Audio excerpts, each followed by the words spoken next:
Welcome to Hard Money, Hard Knocks. Right now, the current Bitcoin price is $23,025.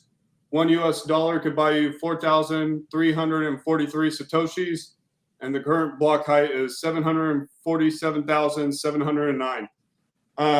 You could also listen to Hard Money, Hard Knocks on Fountain App, Spotify, Apple, and YouTube.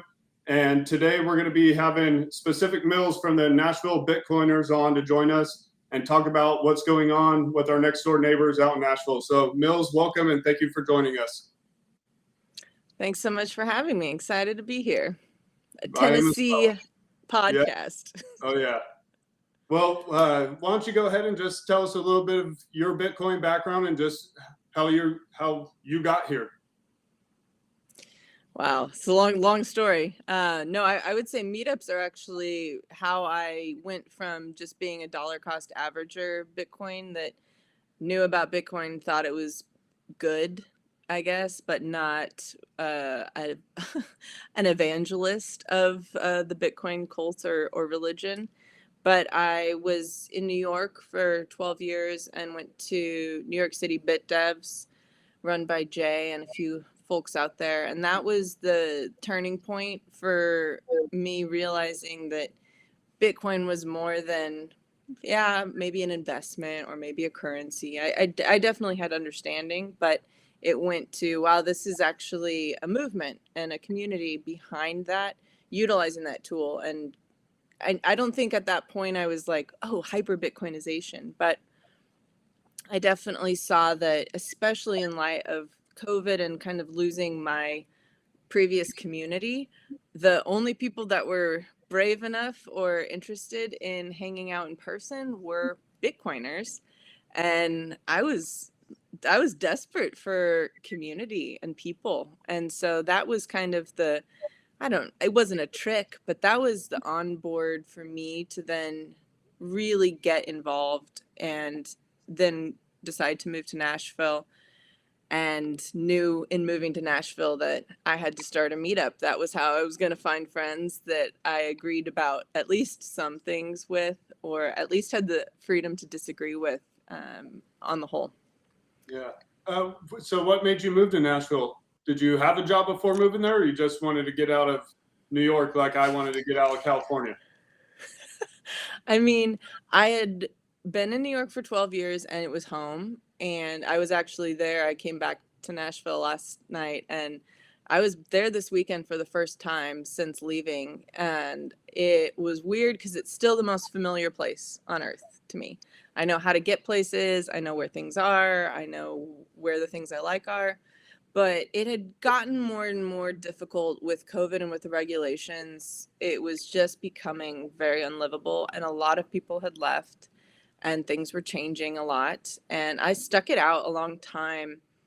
And I'd been a freelancer in film and television for 9 years. And it was just getting harder and harder to actually do my work and do jobs. And, more and more people were asking for your booster certificate or your Vax card or anything. And where I realized the line for me is that I could either cave or, do a fake paper or whatever. But at the end of the day, I really disagreed with the discrimination of hiring. And that was the line for me when the legislation changed in New York in December, and I was no longer able to work without submitting paperwork.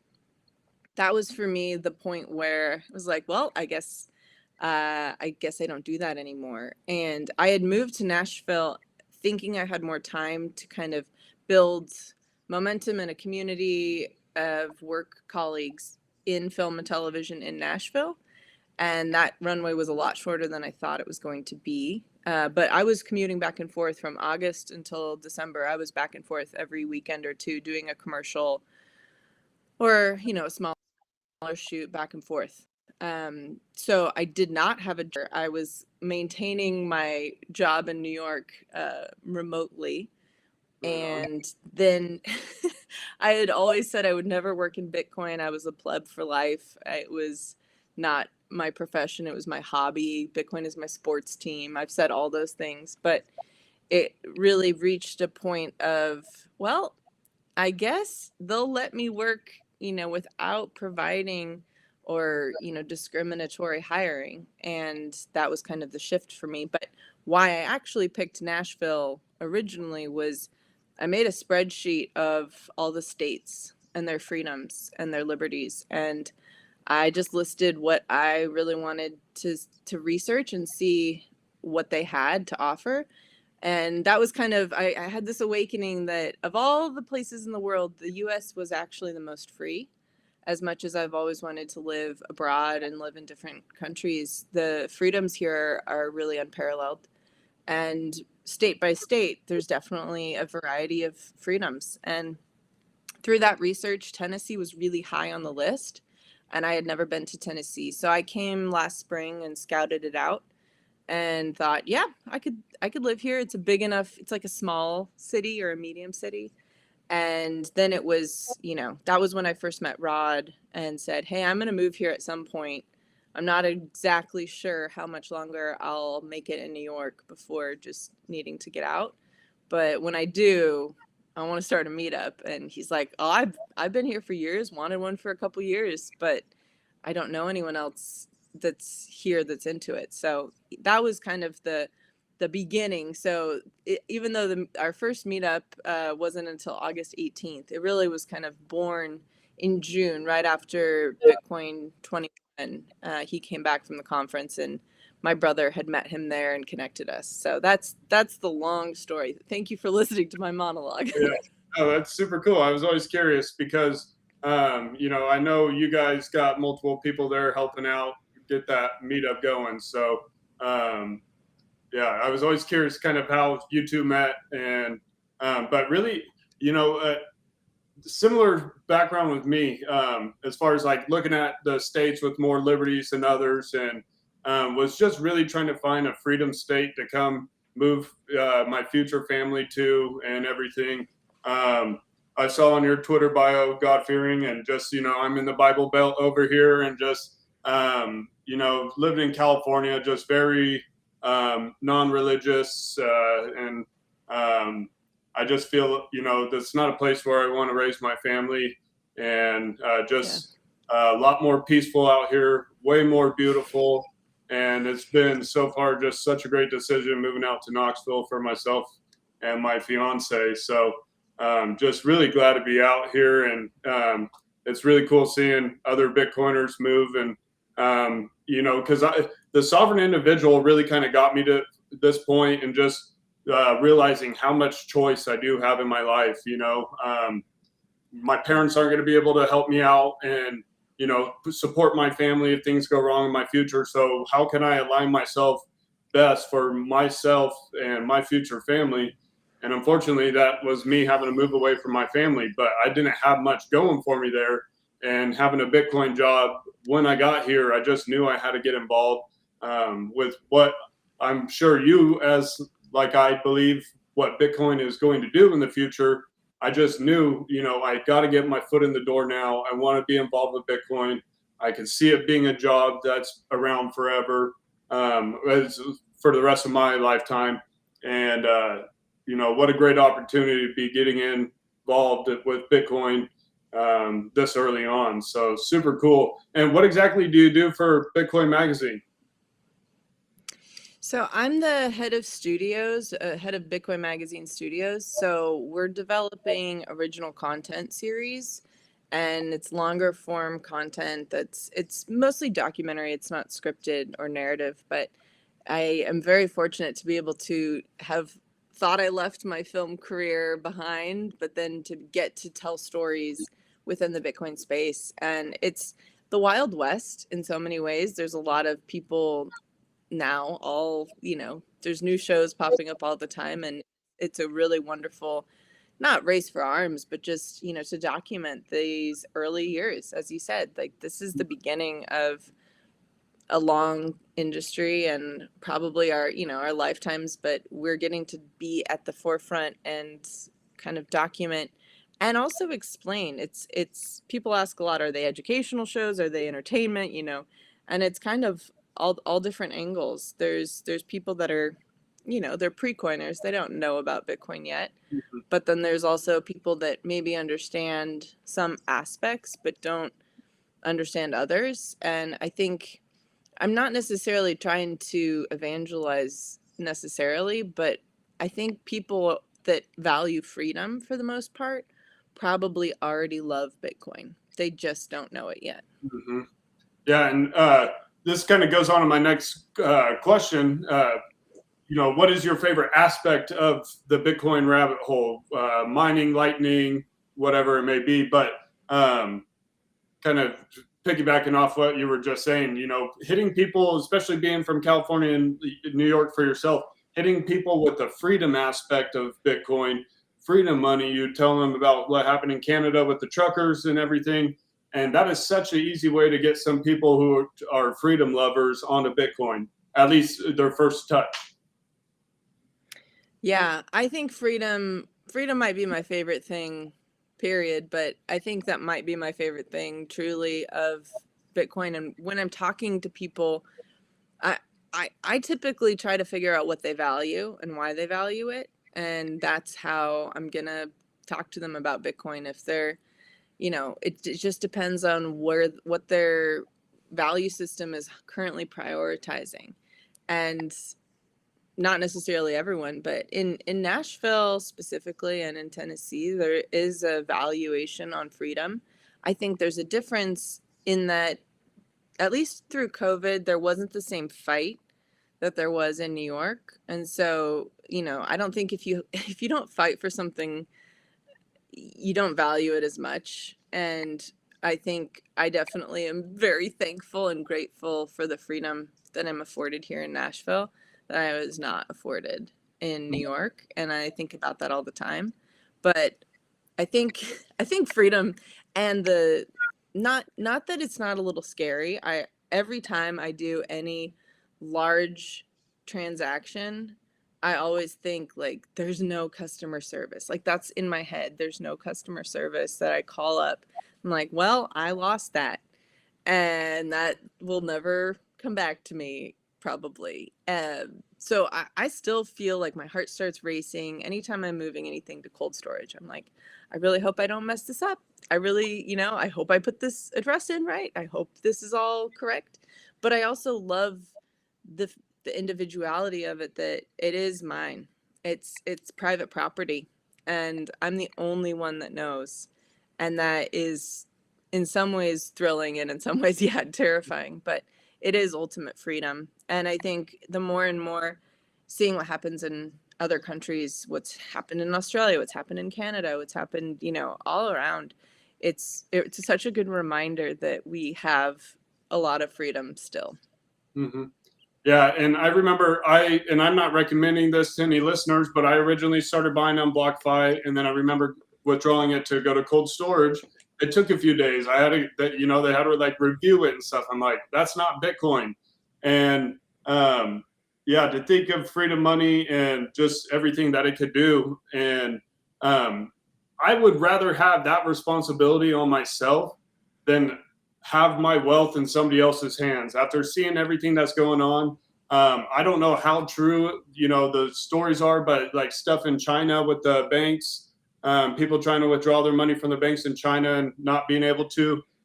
What we're living through right now, even here in the US, we may be oblivious to it, I believe, some of us out there, but I think it's eventually coming our way.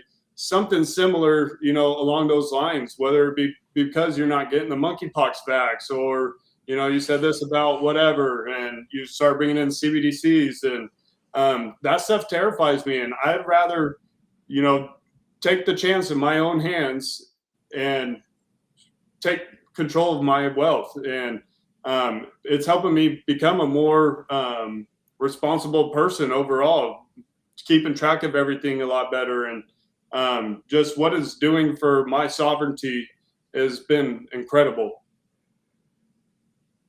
Yeah, I was at the Beef Initiative in Colorado 2 weekends ago, and the through line, and it's, a bunch of Bitcoiners and a bunch of ranchers, and what do they have in common? Well, distrust of the state and, evaluation on self-sovereignty. And it's really important when you realize from every angle, everything you consume, every thought you consume, every idea that you consume, every piece of food that you consume, and also everything that you're building those assumptions and consumptions on. So, our traditional consumption model involving a grocery store or involving, a larger distributor versus the local, hey, I know the name of the guy that raised the cows that I have in my freezer right now.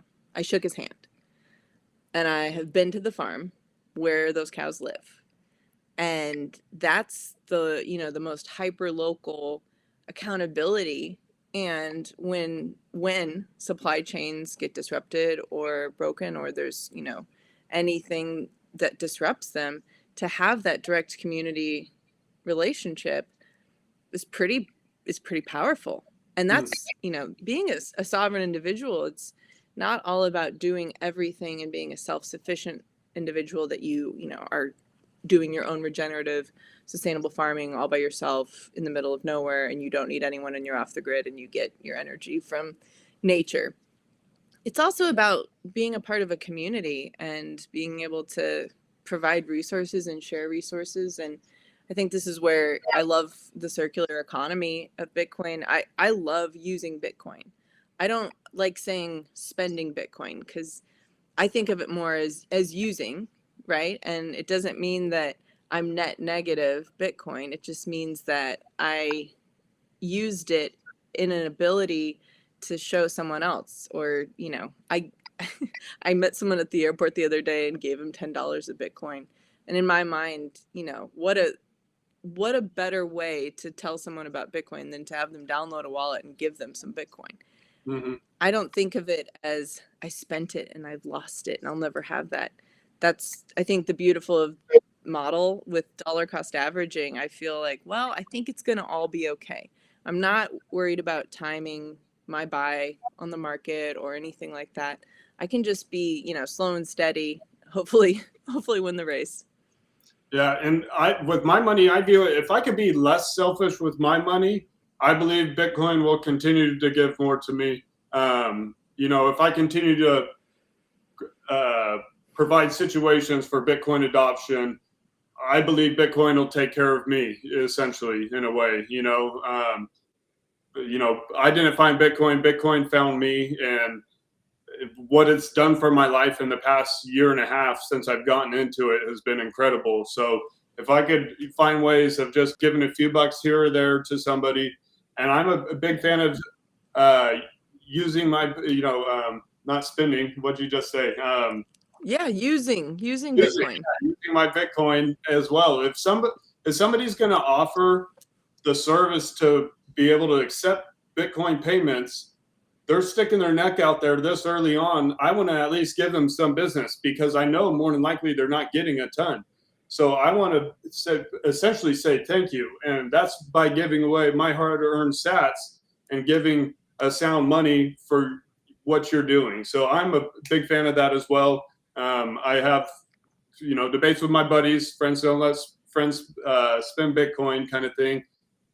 So it goes back and forth, but I'm a huge fan of that, and I believe it's a huge part of supporting the economy or the Bitcoin circulation, and especially like buying beef from a local rancher. I'm creating a sovereign community as well, and if I could help create a sovereign community, that's the kind of people I want to be around, and essentially I want a community that's like-minded and wants the same thing as I. Yeah.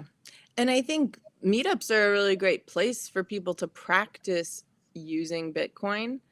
And the more that we destigmatize that it's difficult to use Bitcoin, I think it helps lower the barrier to entry.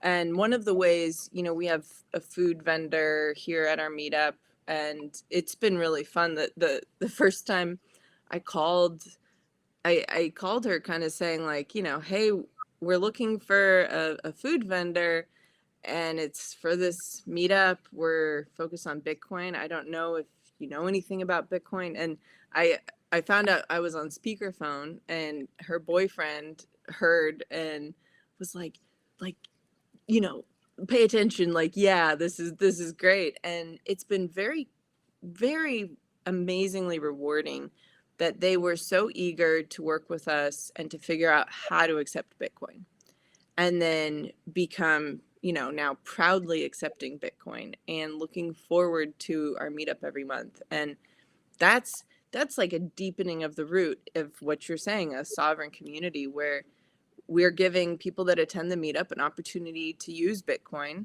and we're also training people on how to receive Bitcoin. And there's so many different ways that I think it's really easy once you see it done in front of you, but because it isn't intangible, there is a question of how would I do that? And that's a really common question. If you ask someone, hey, could I pay in Bitcoin? And they're like, well, how would you do that? And it's like, well, actually, if you were to download a wallet, or if you were to do this payment processor, then I could just pay that invoice with the camera on my phone, and you would have the Bitcoin. And then there's payment processors that, can convert to USD or whatever. You don't have to hold the Bitcoin. But I think just talking about it with people and showing them how simple and how fast it really is, because there's all these really great products that have been designed and built in the past few years. So as much as we're still early, it's still really fun to be like, there's ways that it's so easy. It's so easy now. Mm-hmm. And what I like to tell people too is what money nowadays is tangible. Like you can't, we're in a cashless society as it is. So what's the difference between what we're doing? And, trying to associate or do different bank transfers and everything, like, if I'm an older person, that's kind of confusing to do. And when you show them a Bitcoin payment is as easy as scanning a QR code, and if you're using Lightning, it's text message fast, that is a huge orange pill moment and huge first touch moment for a lot of people. So we're starting to get into your meetup. So let's go ahead and start moving that direction now. And so why don't you go ahead and start again? How long has a meetup been going on for now? This August is our 1 year. So this will be our 12th. We are the second Wednesday of every month. And yeah, it started a rainy Wednesday in mid-August. We were on the patio at Jackalope Brewery, and it was, 20-ish people that showed up through, we had some of our friends in the network retweet that we were doing it. And Rod and I had been like, well, worst case scenario, you and I are having drinks and we're talking about Bitcoin. No, if no one shows up, what's the worst that happens? And then it really was, it was fun. The people that were there, the very first one, some of them still are around I don't know, that there might be a couple that have made it to every single one, but some people at a wedding, some people have travel. I think there's a couple that have made it to all, but yeah, we're 1 year old in 2 weeks, which is crazy, that it's been just kind of this astronomic growth, especially because there wasn't a lot of, about a year ago, no one was like, oh yeah, Nashville, there's a lot going on in the Bitcoin space, which, Bitcoin Magazine is headquartered here, which I had no idea when I moved here. And then they were actually across the street from our old location. And, so we could hopefully get some of the employees. But yeah, we started, and before we had our first meetup, based on New York City Bit Devs, and what had really impressed me was the education, that there was a super in-depth topic that maybe I knew half the words, 3/4 of the words, or a quarter of the words. I was still going to learn something regardless. And I also felt like Bitcoiners specifically were very welcome to questions, that there wasn't this pride or ego. We're all still learning. We're all still in process. And so I knew I wanted to have a educational and topic driven meetup, and it's been super fun working with Rod on the cadence of, what's this topic, what's this month's topic, and he's lovingly, this is said in love, but mining obsessed. So we've already had 2 mining meetups. That's the only I've been to topic repeat we've had. I mean, I'm not saying it's all said in love, but there is, and they've both turned out to be like mini conferences, or not even mini, just like moderate, full, regular conferences. But I think it's been fun for both of us to be able to pick topics that we're interested in knowing more about, or that we're interested in teaching other people about. And I'm really excited for our meetup on the 10th is digital footprint, which is something that I've been really thoughtful.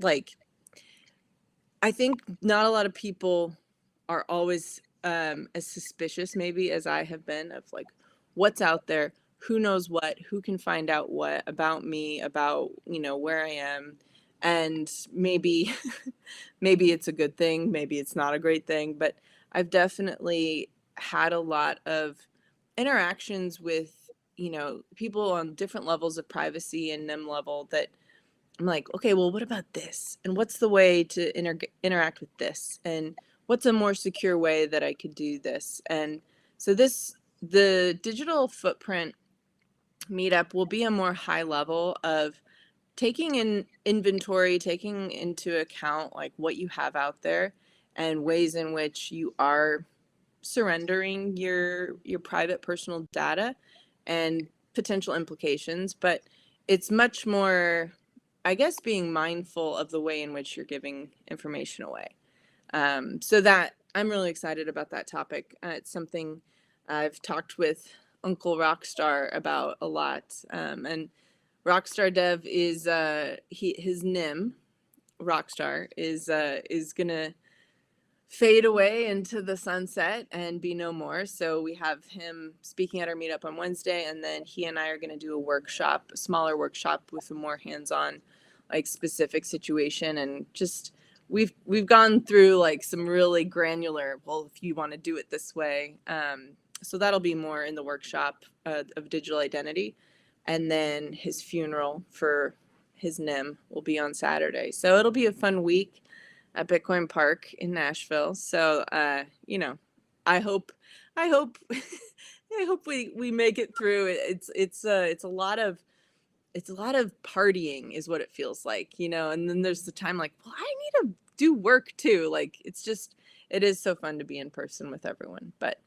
anyway, that's our meetup. That's our 1 year topic. And we have a lot of exciting things kind of coming up also, but I guess it's hard because there's so many events happening. There's so many things kind of continually happening. But in September, last thing I'll shill right now is September, we're doing some more, I guess, like deeper community.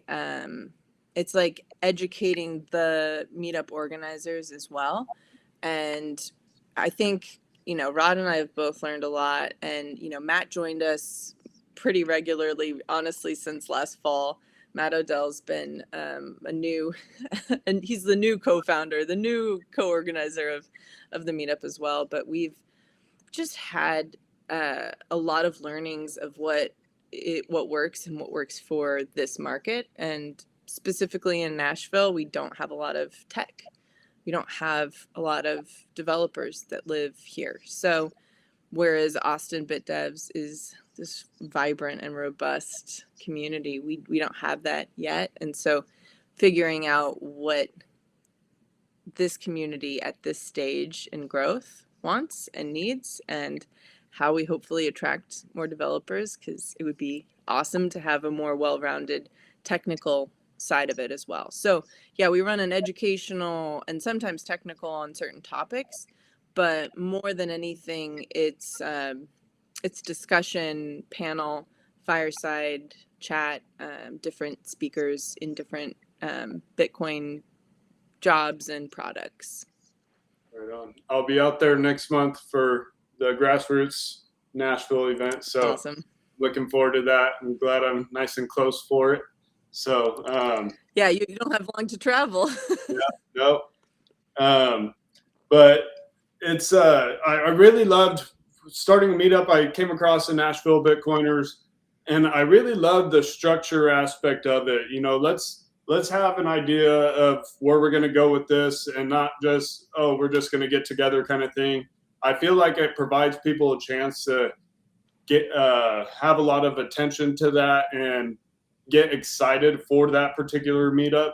It may help or kind of fluctuate with who comes, but then again, it also I believe it keeps people wanting to come more frequently when you're doing it that way instead of just a little social gathering. Because then a lot of people learn stuff that they weren't expecting to learn if they go to like the next meetup.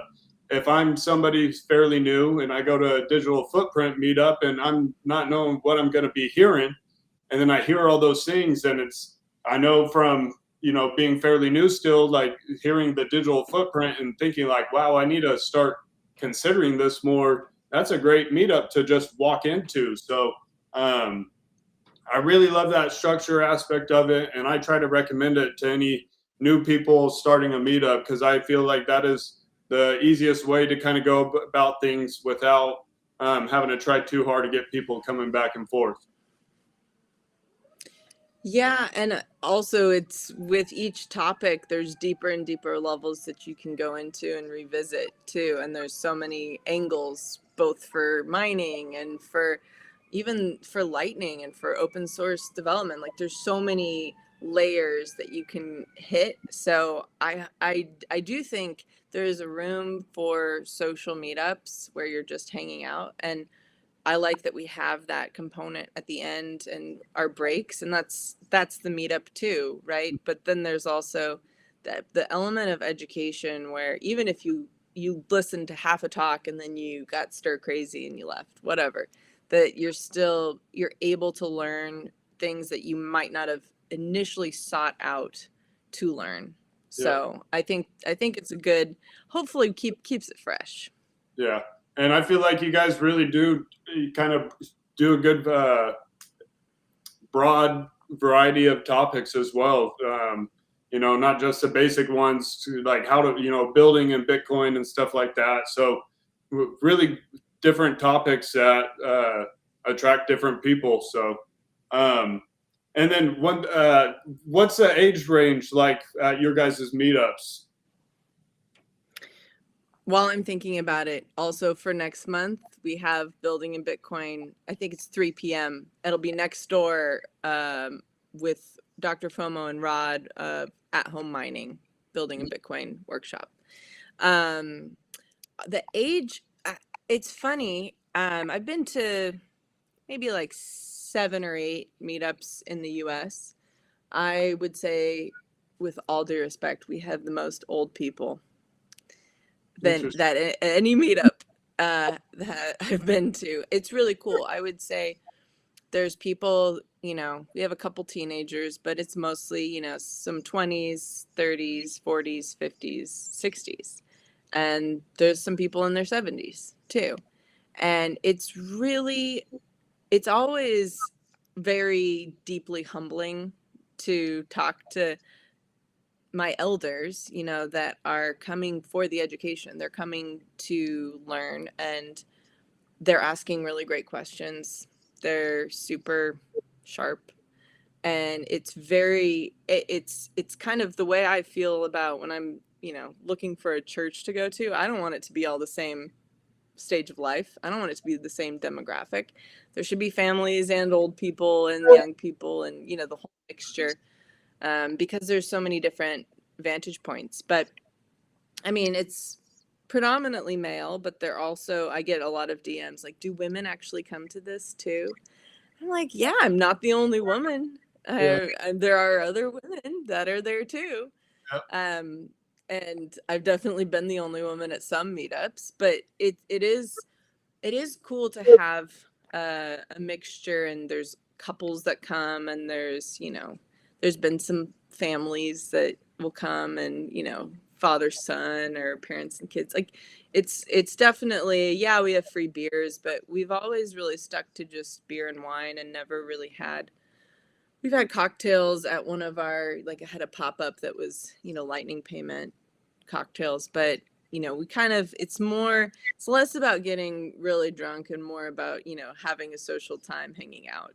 Yeah. So it's somewhat family friendly, I guess. Mm-hmm. And before moving here, I wanted to be a high school history teacher. And so I really love providing an educational experience for people. Behind my meetup, like that is the main goal. I would really love for a handful of new people to Bitcoin to come to each meetup and just provide an opportunity for all of us to try to orange pill people.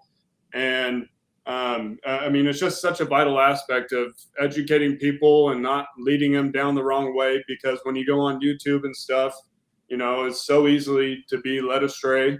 So I just feel meetups provide the best place for people to come learn from Bitcoiners and people who are willing to talk about things in a peaceful way. And every meetup I've been to, just really nice, genuine people, and generally have really good conversations with them. Yeah, my only caveat is make sure it's a Bitcoin only meetup. Absolutely. But I also would say, experience level, that's a great point. That I almost every single meetup someone comes up to me and it's like, this is my first meetup, but I learned so much. I want to learn more. I'm going to keep coming. And it's really good to be reminded that as much as I'm still learning, I'm still trying to understand more things. I am still very much on the education train of becoming more and more knowledgeable. I would say I'm more of a generalist than a special expert in any one technical field in Bitcoin.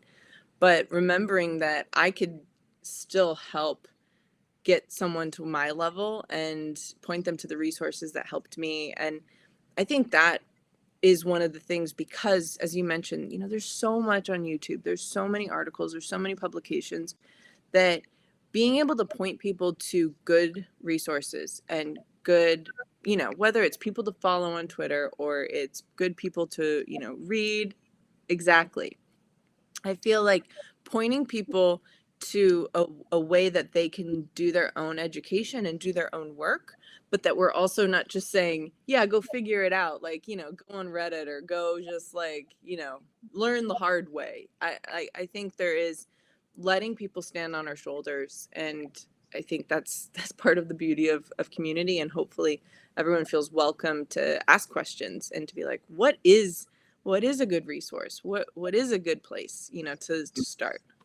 Yeah. And, I remember getting fairly new into Bitcoin and seeing people on Twitter, talk crap about certain influencers, whatever, oh, he's a shit coiner. And it's just I don't necessarily hear him talking about, other coins besides Bitcoin, whatever. But the people that they bring on to talk with him, are talking about NFTs. And it's it's just, there's those simple little things. They may not be out there for the other coins and claim to be Bitcoin, but they do subtle things with the other fields that I just don't agree with as far as the crypto space. So, yeah, it's, I always pointing people, read the Bitcoin Standard, have that get you going. It's not, the first 7 chapters are not even about Bitcoin. It's the history of money. And if you don't understand the history of our money and why we're in this situation that we are now, unfortunately, you might not get Bitcoin right now. And so that's a great starting point. And people need to do their own research. I am here to help, try to guide and direct you, but your true conviction will come when you do your own research and learn on your own. And don't get me wrong, I relied on other people to help guide and direct me. But when I spend the time learning on my own, when I'm at the gym, listening to Bitcoin podcasts or driving, whatever it is, spending that little bit of extra time, my conviction keeps growing more and more each day. Yeah, I'll never forget my rabbit hole.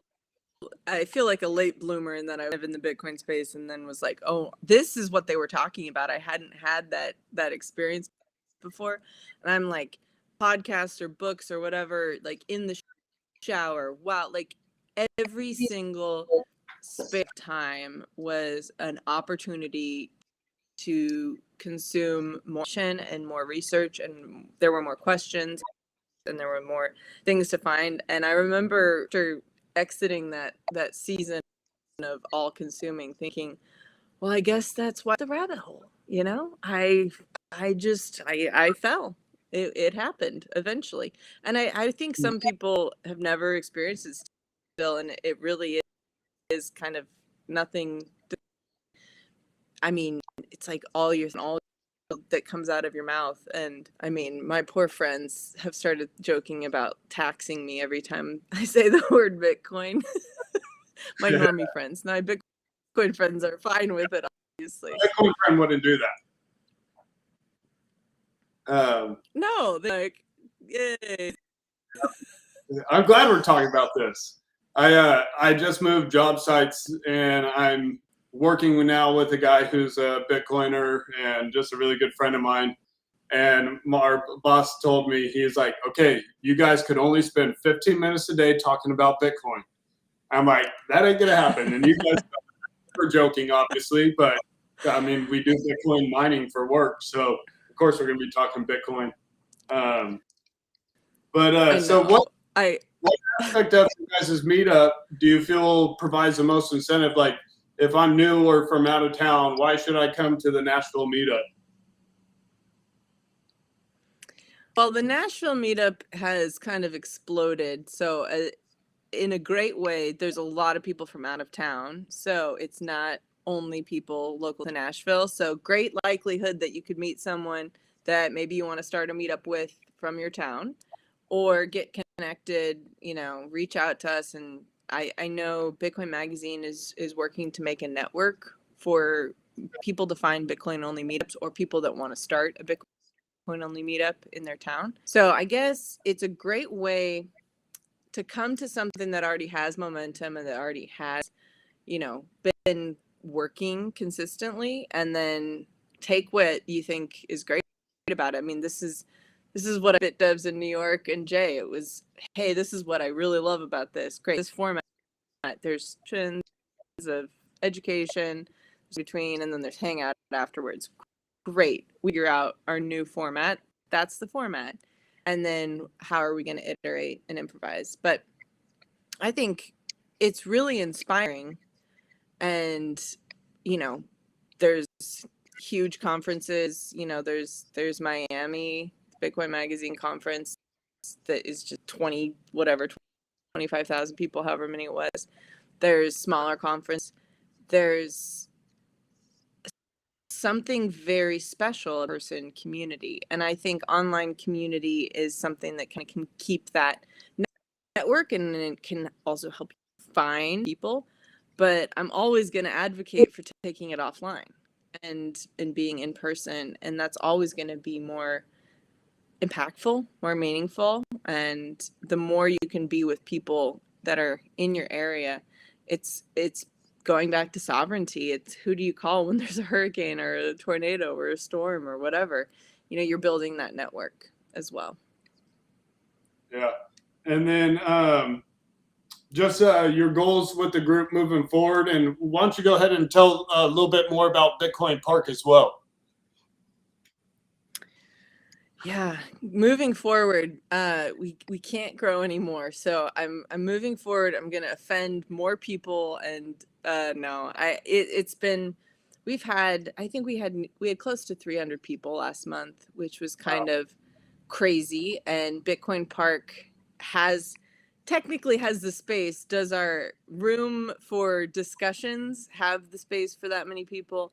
No, everyone, I was personally very warm in the room. We have the air conditioning all the way down, and 100 chairs, and then a lot of standing room. Yeah, and that's a great problem to have. But I also think we're continuing to grow now with Bitcoin Park having both a co-working space and a space, you know, for people to get a membership that live in Nashville. Maybe they work in the Bitcoin industry, maybe they don't, but to be able to be in a co-working environment with other Bitcoiners is pretty special. And then developing more and more member specific events that can add value to that community as well. But Bill, doing more workshops, doing more, this is, as much as this is an event space, it's a community center too, to be able to create education services really for the local community and not only be, rah Bitcoin to other Bitcoiners, but also be able to outreach to the community and educate on, for anyone that's trying to figure out what Bitcoin is and how it could change their life, to be able to interact with it in different ways. So different community events, different workshops, different conferences of sorts, a smaller, more educational based conference, hands-on. But also just as we scale, there is so much excitement for all the new products that are being built and all the new developments that are happening in the business space too. So being able to highlight different things that maybe people that here are working on and being able to share that, it's having an in-person community especially after COVID and so much of work went remote, having a makeshift office space with co-workers that maybe don't work at the same company as you, but are all on mission in different capacities. So getting to have, coffee or, be in the cafe and have a conversation that you wouldn't be able to have. I mean, I guess you have a coworker who's a Bitcoiner, so you get to have this already, but it's a huge value add for people that, maybe that's not their profession and nor do they intend for it to be. Mm-hmm. Yeah, it's because when the first Nashville meetup I went to, it was like the second to last one at the Jackalope Brewery, and then that was my first night in Tennessee. I drove from California specifically to try to make that meetup. I was messaging Rod, Wow. and I think I'm gonna make it, and he's like, "I'll give you a shout out if you do." So plus I work for Grid, so I wanted to meet Harry in person while I can, and I just remember like, oh wow, that was such a cool venue that they had. Like, that's the standard. Like that's the goal. How I want my meetup to be. With some time. And then I go back 2 months later, and you guys open up Bitcoin Park. I'm like, dang it! Now I got to keep up with this. But I love having you guys so close because, I want to provide the same kind of service here in Knoxville. And I don't want to just have meetups. I want to have a variety. I want to have workshops one day. Every meetup I try to offer, if anybody wants a hands-on experience with a cold storage device, or I'm going to work on like doing the washer, seed plates and everything, and just try to provide learning experiences in so many different ways. Because if, trying to recover your seed phrase, like going on YouTube and trying to do that at home on your own, that's scary stuff, especially if you got Bitcoin on it. So I just want to provide all those experiences for people to have a hands-on, in-person learning experience with other community members. Yeah. And I think it's also, we can find purposes and visions that we care about too, and be able to band together beyond Bitcoin too. I think there's other things that matter as well that we can all agree on. And it's cool to have at least a starting place of community that's like-minded. Yeah, absolutely.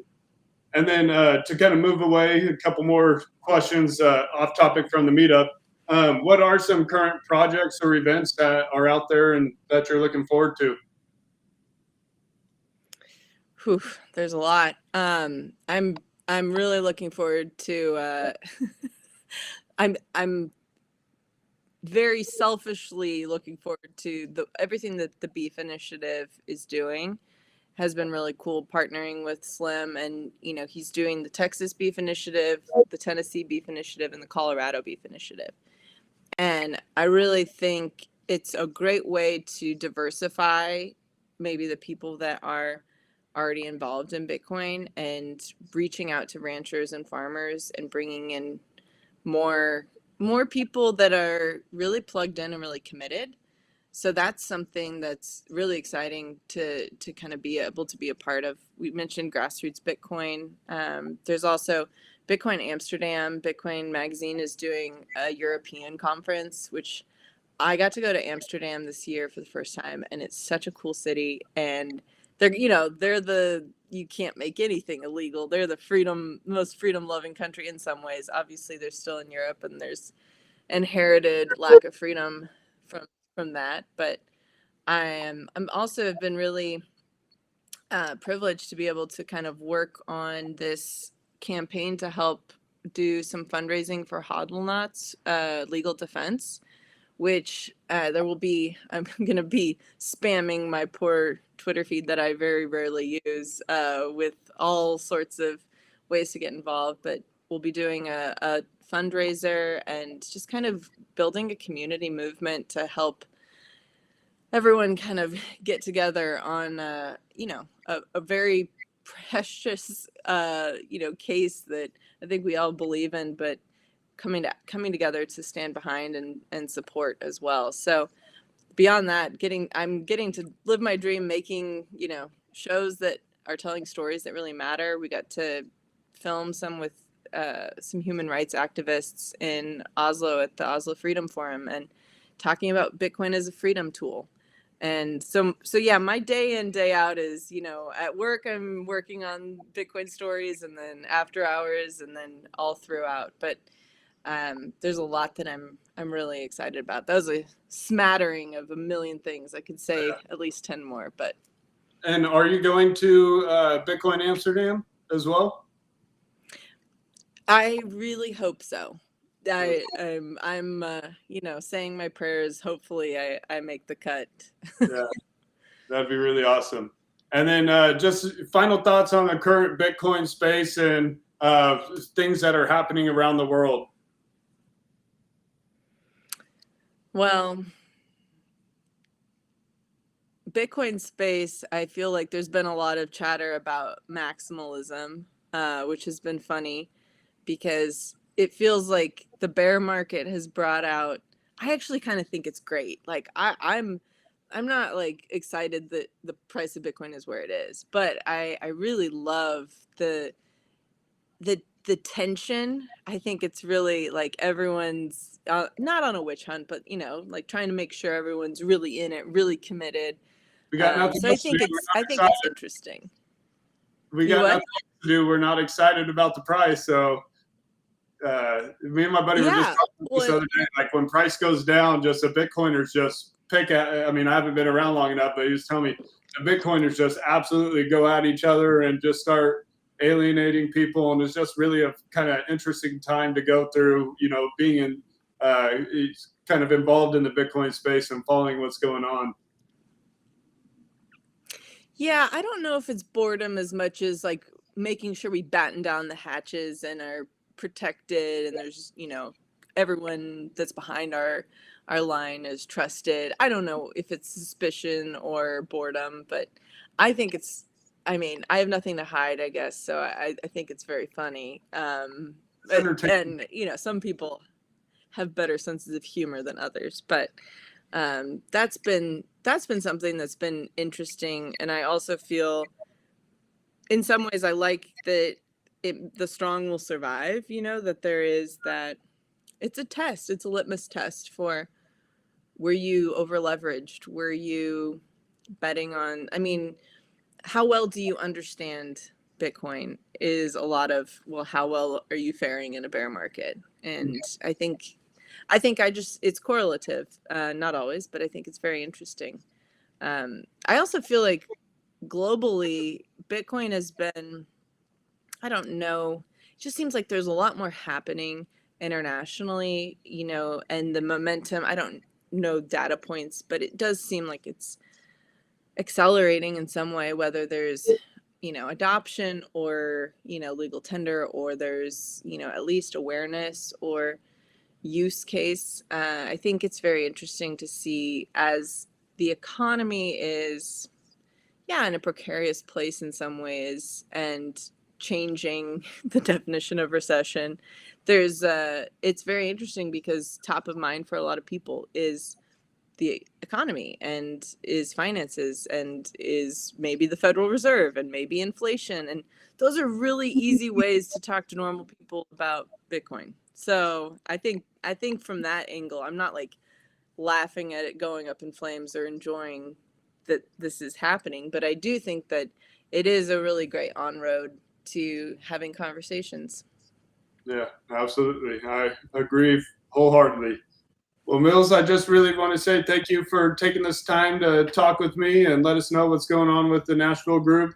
Why don't you go ahead and let the listeners know how they can get a hold of the Nashville Bitcoiners and keep up with your guys' events out there? Yeah, well, thanks for having me. We are Nash Bitcoiners on Twitter, and there's a link to our meetup page where you can RSVP to our meetup, and a link to our Telegram group that you can join, especially if you come into town a couple days before, a couple days after, and want to hang out with other people in town as well. Join our Telegram group, and yeah, we've got a lot of things coming up in the next couple months, so hopefully people can make it through. Right on. Well, thank you, and I'll be back with you here in a sec. Just got a couple more things to say. Awesome, thanks. And that was Mills from the Nashville Bitcoiners. Thank you for joining us on Hard Money, Hard Knocks, a Bitcoin podcast dedicated to shine light on Bitcoiners working hard to improve adoption in their community.